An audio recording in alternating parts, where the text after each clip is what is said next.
Ukraine and its European allies are now backing US President Donald Trump's call for peace talks with Russia, based on the current front lines. The proposal, first floated during a White House meeting between Trump and President Volodymyr Zelensky, has sent shockwaves through European capitals. Trump said, quote, "You stop at the battle line, both sides go home, stop the killing, and that should be it." He claims both Zelensky and Putin agreed to the idea. But the details remain uncertain. Zelensky has now officially endorsed the plan, calling it a positive outcome while keeping the issue of territory open. A joint statement released Tuesday by Ukraine, the EU, France, Germany, and Italy calls for an immediate halt to fighting and for negotiations to begin along the current line of contact. But behind the scenes, not everyone is convinced. According to European officials, Trump has been pressuring Ukraine to accept Moscow's terms, including surrendering the Donbas region in exchange for partial Russian withdrawals elsewhere. Russia currently controls around 20% of Ukraine's territory, claiming large parts of Donetsk, Luhansk, Zaporizhzhia, and Kherson. Trump is expected to raise the issue again during his planned meeting with Vladimir Putin in Budapest, a city symbolic for its Cold War history, where Russia once pledged never to invade Ukraine.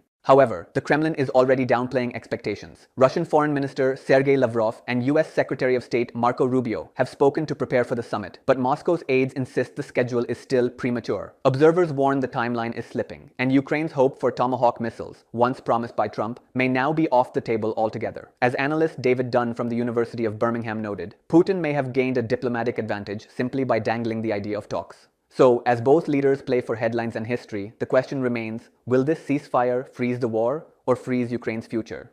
Is Trump bringing peace or forcing Ukraine to surrender on Putin's terms? Drop your take in the comments.